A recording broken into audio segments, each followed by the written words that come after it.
We are talking to Nation Beat about the Royale Chase.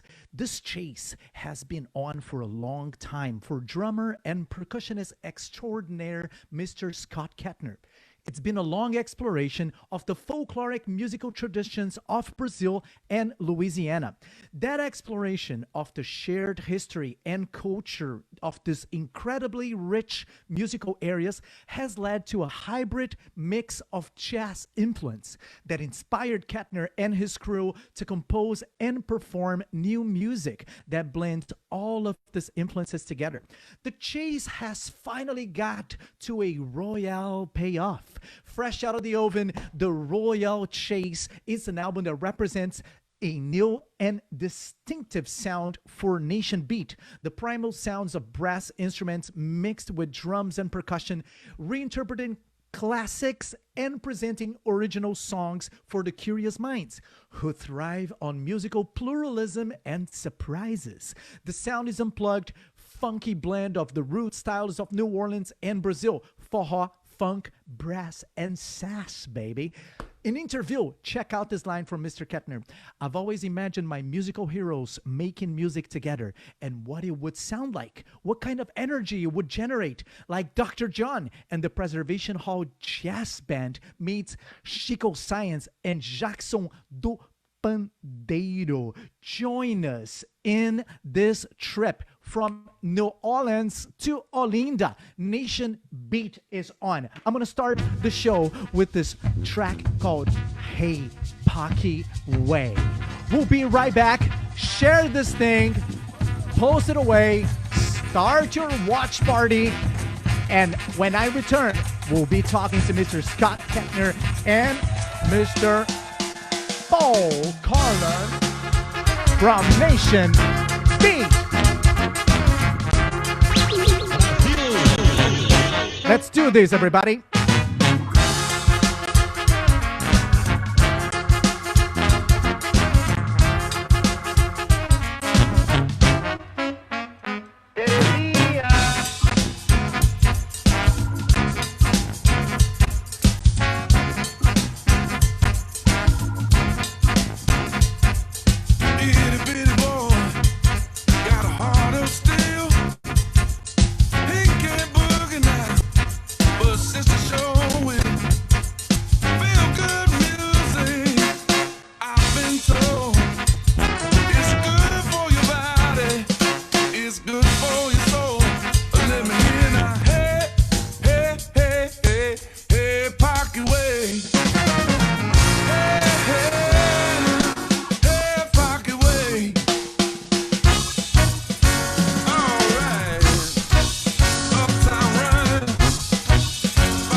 From New York City to the Bay, Nation Beat.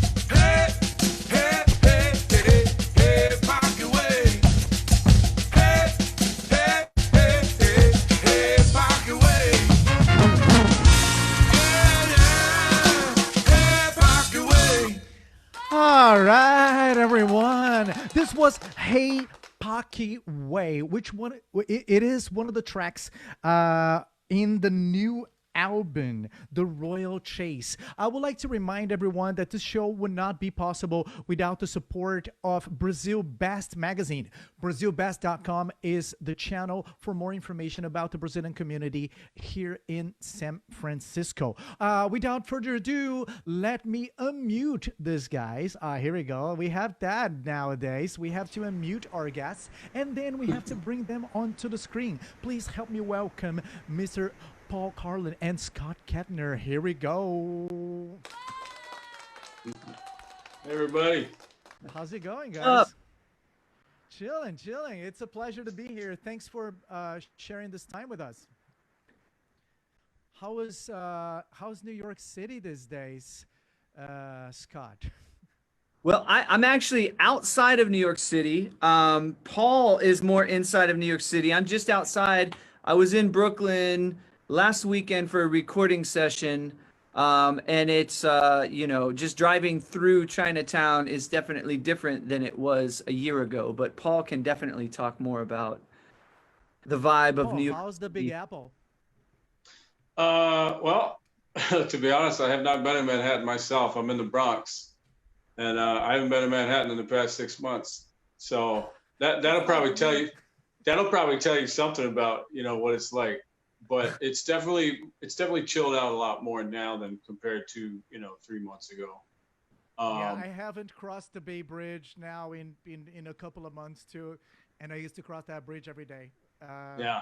That's life now. Yeah. But guys, you were courageous to drop this bomb here right in the middle of the pandemic. And I love that because on top of dropping the bomb in the middle of the pandemic, you did it old school. You actually released the full album, which a lot of folks been discussing the scenario where now folks release one track at a time.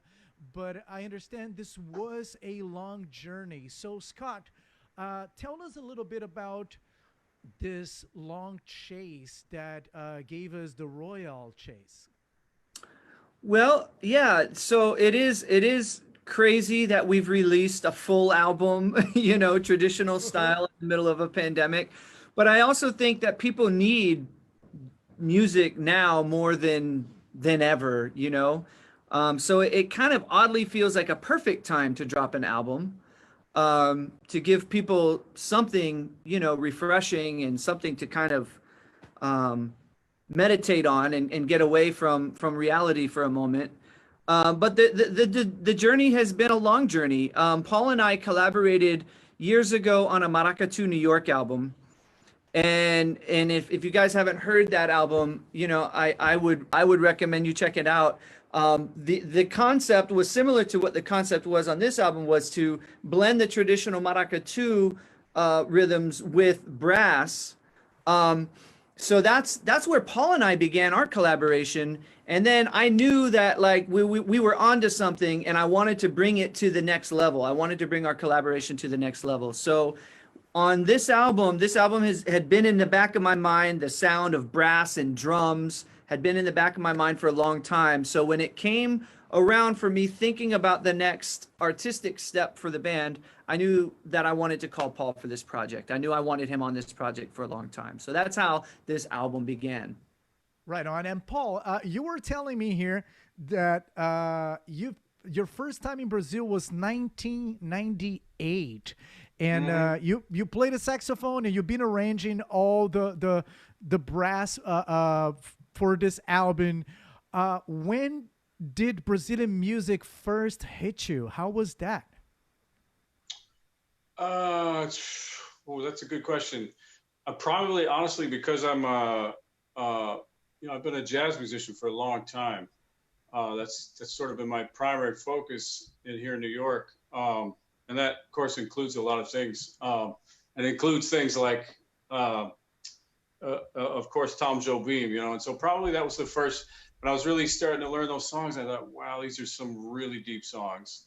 And then maybe a couple of years later, I was working with a Brazilian, an Axé band here in New York City. and started to kind of hear more of that music, and so it was all covers, you know. And then and I met a good friend of mine, a very good friend of mine, my friend Ep90, who's from Vitoria, and she started to kind of turn me on to stuff. And actually, the first time I went to Brazil was with her, and so I got kind of completely immersed and sort of, you know, started to dig into even more and more stuff. I discovered chorinho, and I discovered, you know, of course, the traditional samba, pagode, and maracatu, and you know, and all those kind of things. And I don't know, you know, when I talk about this, because I'm also deeply, deeply into Cuban music and music from, you know, the Afro-Caribbean diaspora as well. Of course, there's a lot of crossovers there. Absolutely. And you know, what I tell people is, you know, over time I discovered that this is my music. It doesn't belong to me. I belong to it somehow.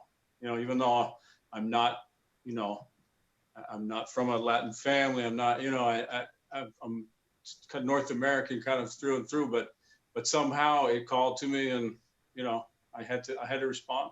I hear the contributions, because your understanding of composition and arrangements for all these layers of brass in Brazilian music make it sound so danceable. I can't wait to see this live, and also your interest in opening the you know, the leque, whatever how you call it, but because in America, when you talk about Brazilian music, some folks are still stuck on the bossa nova, on the this and that, and you guys really explored all the multiplicity of genres that there are down there in the Northeast, mainly. Scott, your percussion career and the relationship with Brazilian music, where did that go back to? Well, similar to Paul, you know, my background, well, my drumming background started with rock and roll and punk rock and country music and stuff. But when I really got serious about studying the drums, jazz was the entryway into that, to the real study of drumming and music. And obviously, you know, Tom Jobim and Stan Getz, those albums that they made, those were like, they hit me immediately. But the real thing that got me to Brazil was my mentor, Billy Hart, who's a great jazz drummer, played with Miles Davis, and, you know, yeah, and one of the few living legends. Dude. And he was my mentor when I moved to New York City to go to college, to go to the university. And he was teaching me all about, like what Paul was talking about, like the Afro-Caribbean, the diaspora. And we started in New Orleans, actually. So we were really talking about a lot about New Orleans and the music that was coming up from the Caribbean and from West Africa and from Europe, and landing in Louisiana, and that whole kind of gumbo that was happening, that musical and cultural gumbo that was happening in New Orleans. And that led us down to Brazil. And at that time, this is 1998. At that time, if you mentioned Brazil or Brazilian music, it was samba or bossa nova. And so after a couple years of studying with Billy, I was like, Billy, man, is there anything else from Brazil besides samba and bossa nova? And he's like, yeah, man, there's this rhythm from the Northeast called maracatu. And I pointed to the drum set. I swear, this is exactly how it went down. I pointed to his drum set. I said, well, show it to me. How do I play it? He goes, man, I don't know how to play it. I just know it's a badass rhythm, and you got to go learn it and come back and teach it to me.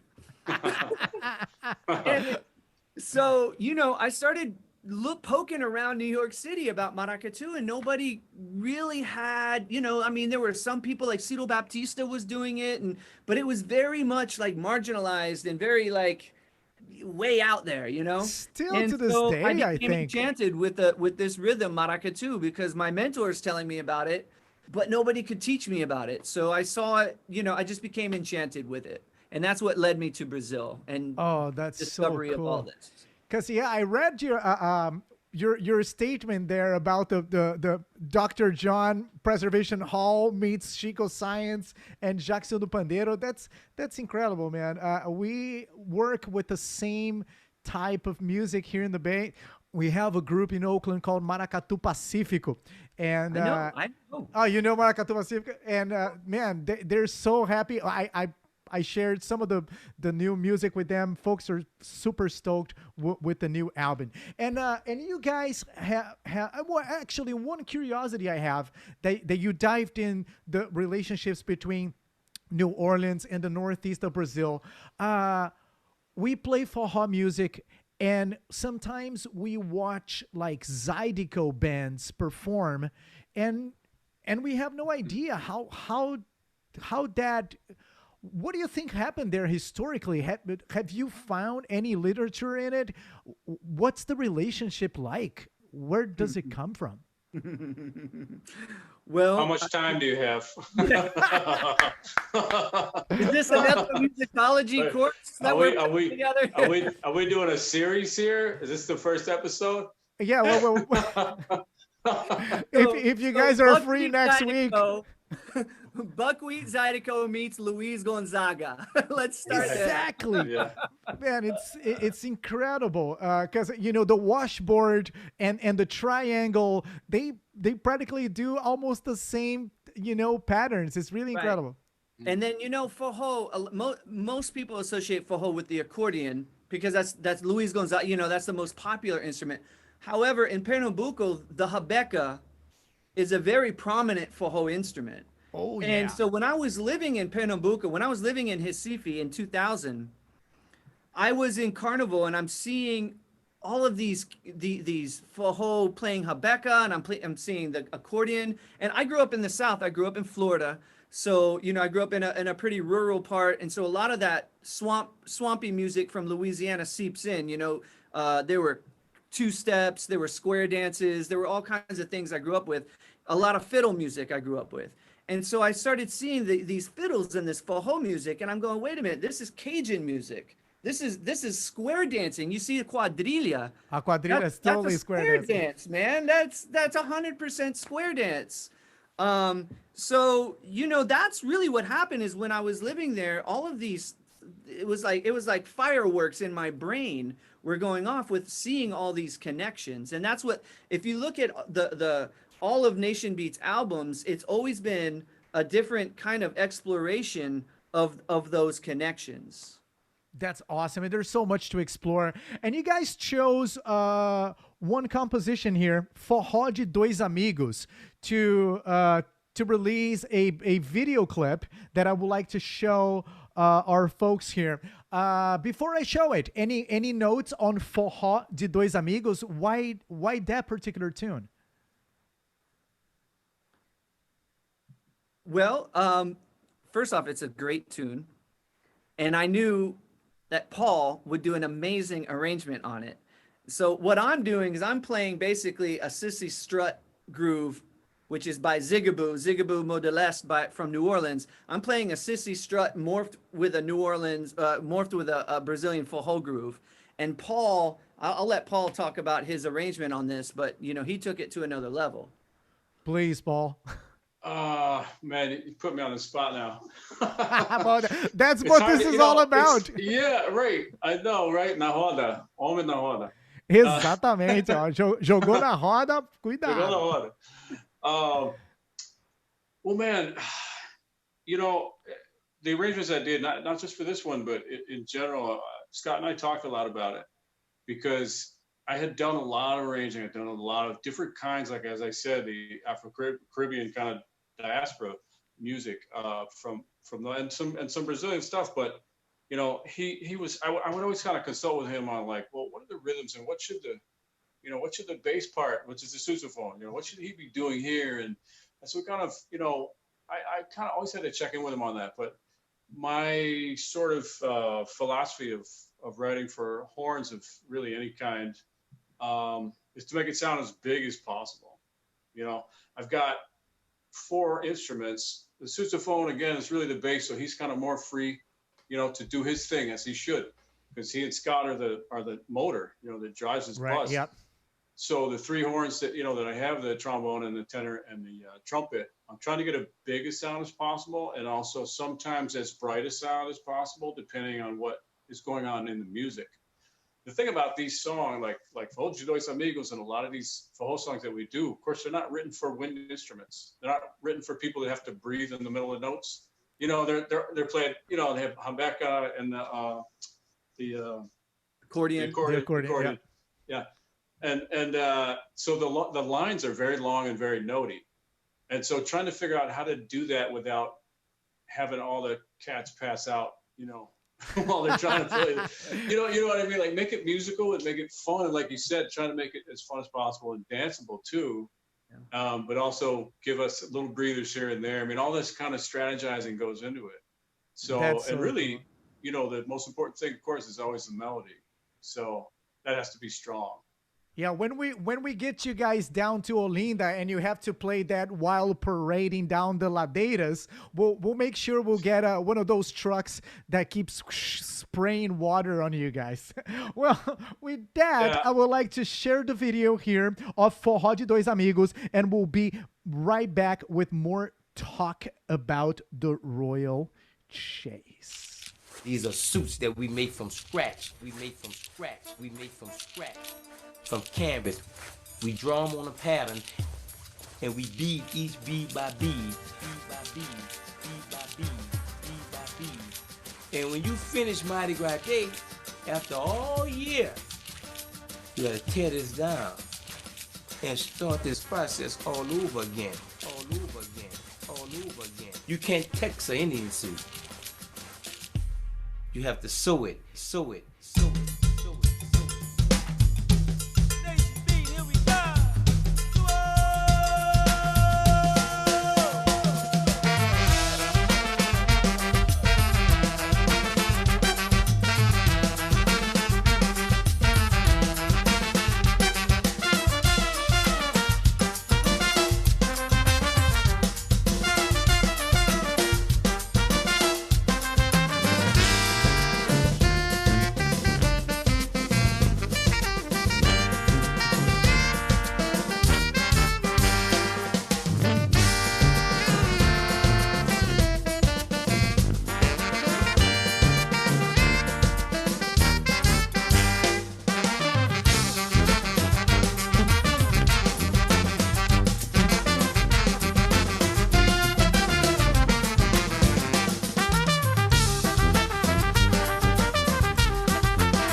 Forró de dois amigos. And if you don't know the translation of that, it translates to forró of two friends, like our two friends right here, Scott and Paul.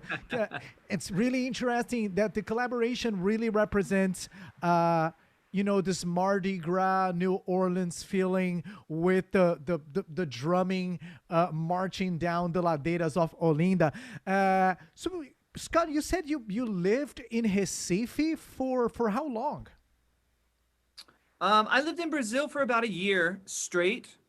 And I split that time. That time was split between São Paulo, Rio, and Recife. And then from there, I developed a cultural exchange program with Jorge Martins and a group called Corpos Percussivos.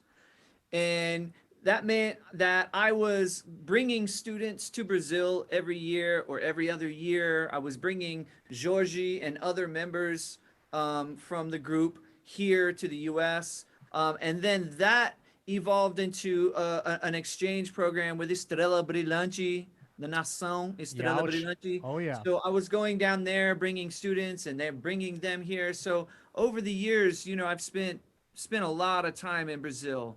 That's cool. A lot of time. But the initial time that I was there was for a year. That intensity, that intense moment was a year.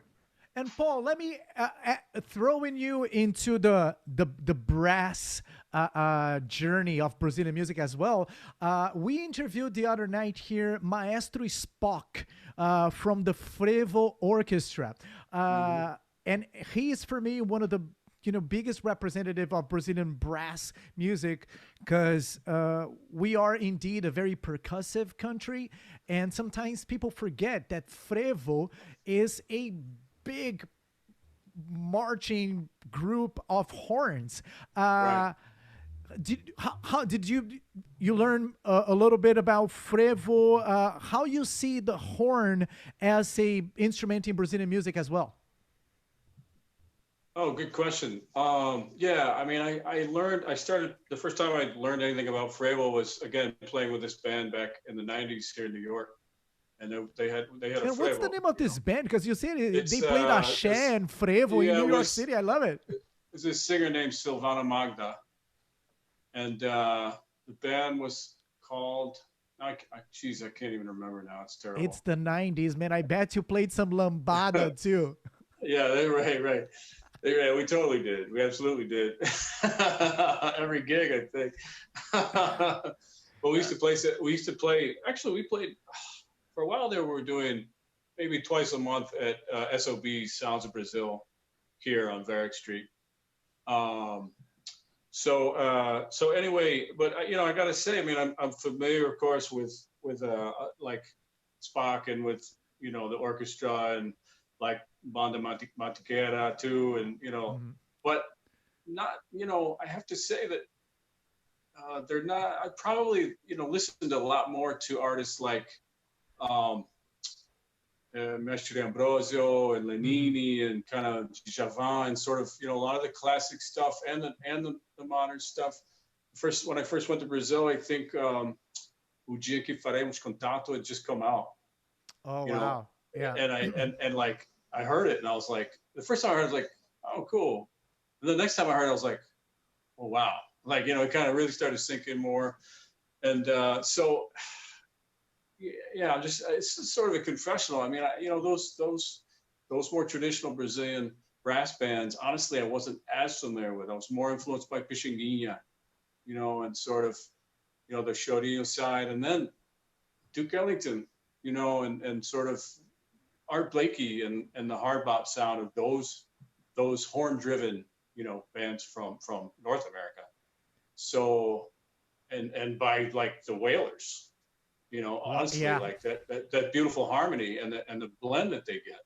And I'm always sort of trying to, seeking to get a blend like that with the horns and to have that kind of deep harmony that's almost trance-like, Wow. So it's incredible. The crossover, it's really something.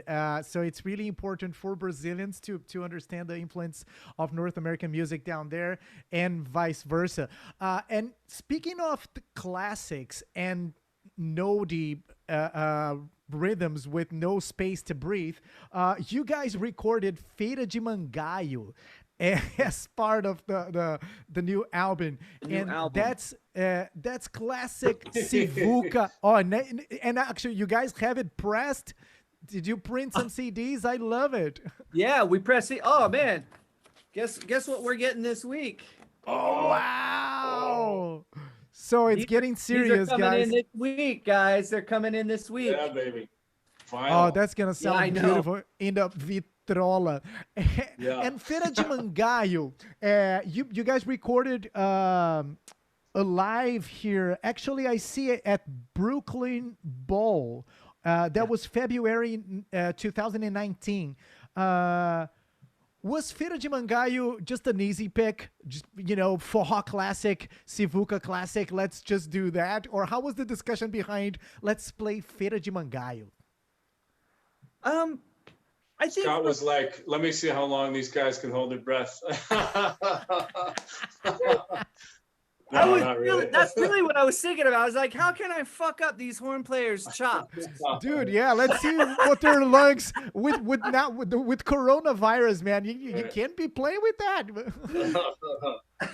No, I think Feira, obviously it's a classic, a standard, Sivuca.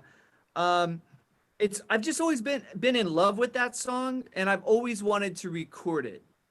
I've always wanted to do something on the drums with it, and I'm playing something close to what you would see a Brazilian drummer playing a forró, but I'm adding a bell pattern it's called a cinquillo. It's like a Haitian bell pattern via New Orleans. Like I've learned it through the New Orleans repertoire. So I'm really on that tune. What my goal was on the drums was to kind of morph the forró and like that New Orleans Haitian cinquillo pattern. And it just worked so well. So I just that was like a song that I've always wanted to record. And on top of challenging all the horn players to take a deep breath and never let go. That's right. Guys, yeah, a lot of talking. Let me throw some music so folks have a listen to what we're talking about. Without further ado, he's Feira de Mangaio, Nation Beat, February 18, 2019 at the Brooklyn Bowl. Ready for this? Here we go.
let me bring the guys back here. Start video.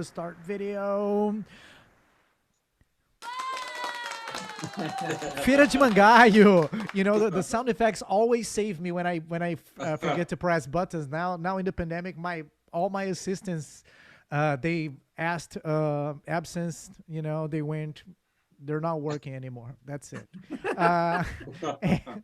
And speaking of which, how was production for the album? I understand that you guys also had some guests that you brought in. You guys did everything yourselves, kind of home studio. How was the process? No, it wasn't home studio. We went into Kaleidoscope Sound in Union City, Jersey City. Oh, I saw the name of Rob Curto on Rob Curto co-produced with me. Yep. And my friend Alan Friedman did some extra production and did the mixing on the album right here in Maplewood, New Jersey. And the album was mastered in Maplewood, New Jersey by Scott and Scott Anthony at Storybrooke Sound. So yeah, there's some guests on that opening track that you played, Hey Pakiwe. That was one of our guests, great singer, one of my favorite drummers actually, and a great keyboardist, Moses Patro. He's, you know, New York City cat, does a lot of New Orleans stuff, does a lot of original music.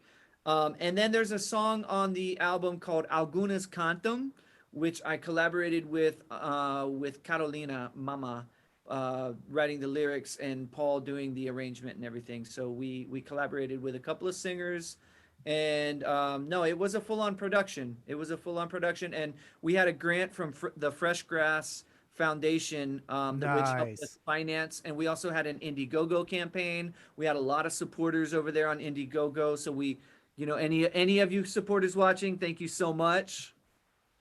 Absolutely. I want to send hi here to Van Bueno is with us, Janice Palicia, Luis Helena, Terezinha Hockenbach, Celso Braz, and a few other folks.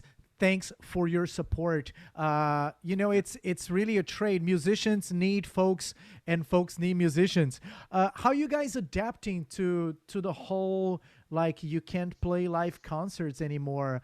Paul, how you been dealing with, you know, not leaving the house for a while?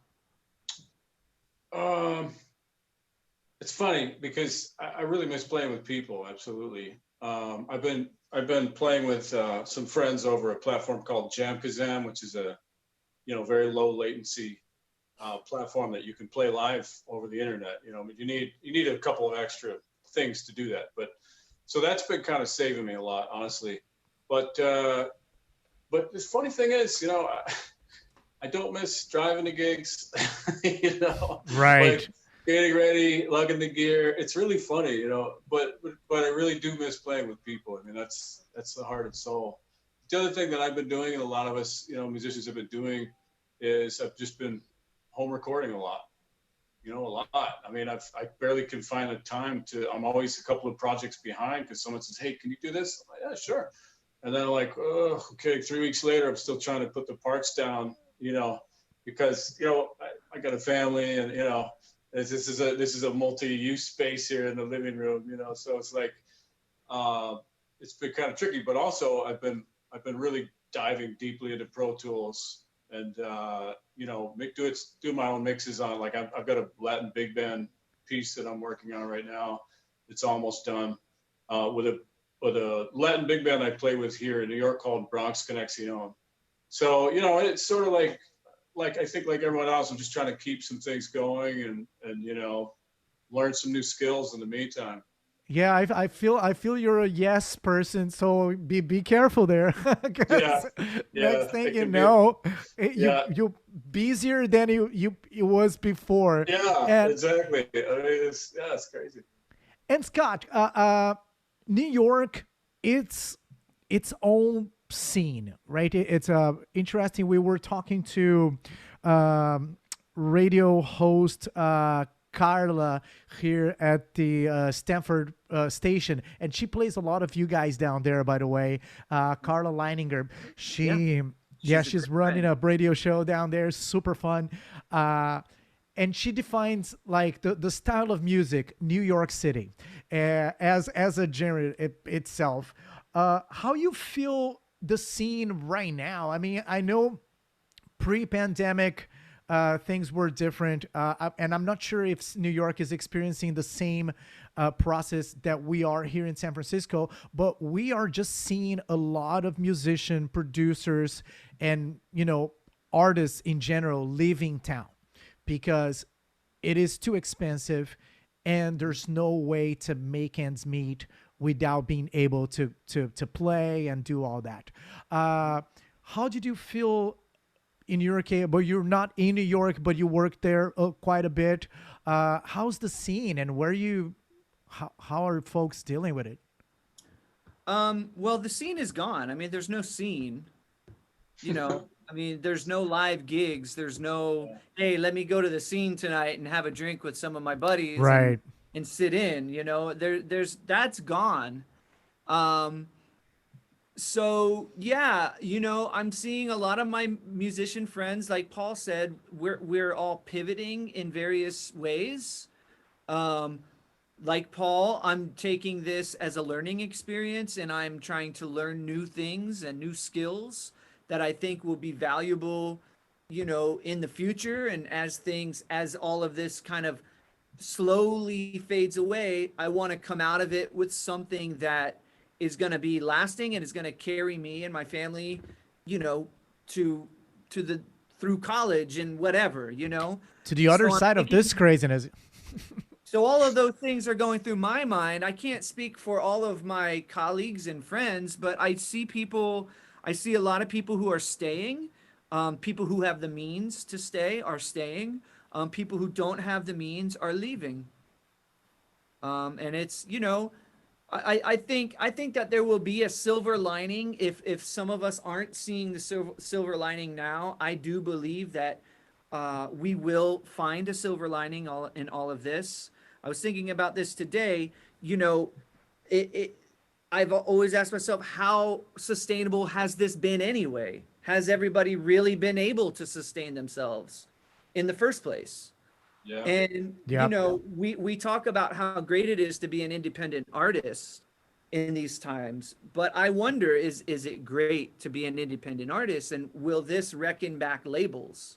Because we're forced, not even forced, we choose, but we have no choice to do everything. Everything that the labels used to do is now us.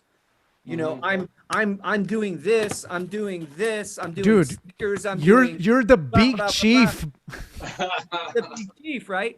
So I was thinking today and the other day, I was like, I wouldn't be surprised if labels move in during this time and we go back to the older model of artists get paid by the label takes the music and promotes it and does what the label's supposed to do, hopefully in a more sustainable manner and a respectable way than they had done in the past. But I see that as an opportunity. I see that as an opening that could be the next wave. I don't know. Yeah, it's definitely the time to have that reflection and start those discussions. And I just want to pull into like you being the big chief here and this next tune that we're gonna play because it's also part of the new album and it's called The Big Chief. And The Big Chief is one of the originals, right? Because it's important to underline there that there are classics and reinterpretations. This is not original. This is not. Okay, tell me about it. This is a classic, New Orleans classic. Yeah. Oh, so I don't know the new Orleans classic. Sorry. Right. So Yeah, that's this why I is- thought it was one of the originals. No, this is Professor Longhair. Earl King wrote it, and Professor Longhair made it famous. Yeah. And Big Chief, it's about the Big Chief. So the Mardi Gras Indians in New Orleans, you have the Big Chief, you have the Spy Boy, you have the Flag Boy, you have this whole hierarchy of the Mardi Gras Indians, and the Mardi Gras Indians came from Louisiana when the slaves escaped New Orleans and went into the bayous. The indigenous tribes, they took them in and they helped them acclimate to the swamps. and for about 100 years they lived together, right? And then after the abolition of slavery, those people came back to the city of New Orleans, but they were now mixed with a lot of different things, but mostly African and indigenous. And so they came back, and their identity was with the indigenous and the West African ancestors. And so what they did was they grouped together and they called themselves the Mardi Gras Indians, and they pay tribute to the Native Americans that helped give them harbor during that period of time. And so that's what the Mardi Gras Indian is in a nutshell. And Big Chief is a tribute song that Earl King wrote for the Mardi Gras Indians. Right and this on. is our homage to Spy Boy Honey and all the big chiefs, Monk Boudreaux, Bo Dallas. This is our homage, it was our interpretation of this song. And that's the lesson I needed. I should have done my homework. Here is Big Chief. This one was recorded in your studio, correct, Scott? Right here, yes. All right, let's see it. Here is Nation Beat, Big Chief, and we'll be right back to wrap it up.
Oh, yes, everybody. The Beat Chief. Well, now I understand the whole concept. Thank you for that. And also thank you guys for, you know, taking us in this musical journey, carrying the baton of Brazilian music and tradition out there in New York City. I, as a Brazilian, feel extremely represented by the work you do, and it's always a great pleasure to receive new material from you, because now Nation Beat, the first release was like 10 years ago. 2005.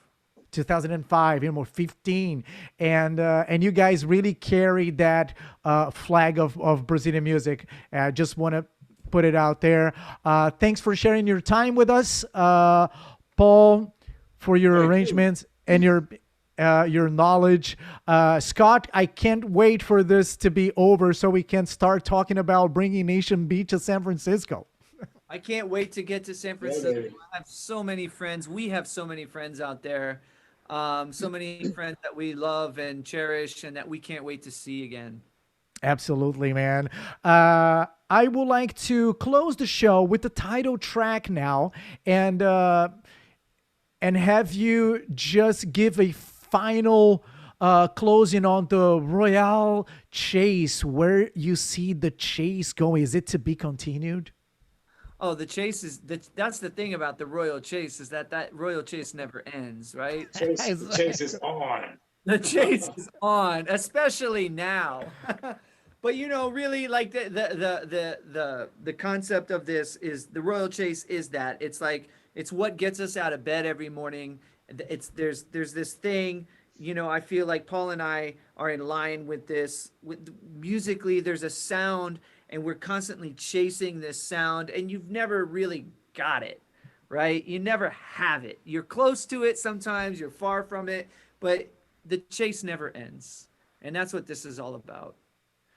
Absolutely. A reason to get out of bed. We totally need that. Thank you guys so much. I would like to remind everyone that this video will be on our YouTube channel tomorrow, tamojunto.sf.com, and also on Instagram. Vish Maria is the handle, and I'll be sharing with you guys all those links, because this is now the new reality. We throw this stuff out there ad infinito into the void of the internet. Thank you guys. I'm going to close this with... Yes, please. Album. It's available worldwide on all platforms. The Royal Chase. Nation Beat. A pleasure. Thank you, guys. Thanks, Paul. Valeu. And that's it, everyone. You heard it. You heard it here at Tamo Junto SF. The Royal Chase. Nation Beat. New Orleans meets Northeastern Brazil.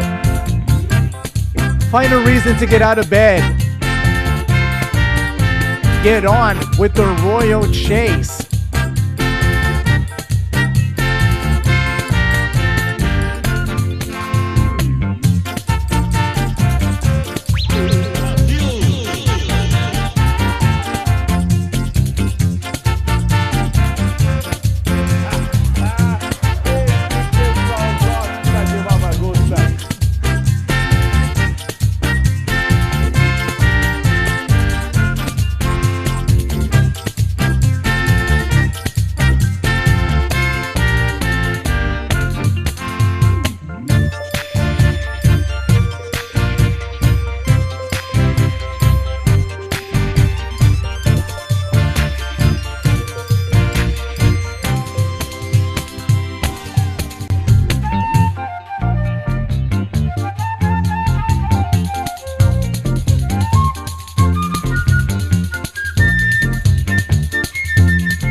Opa. The Royal Chase, everyone. Nation Beat. Thank you so much for being with us. I'll see you on the next one.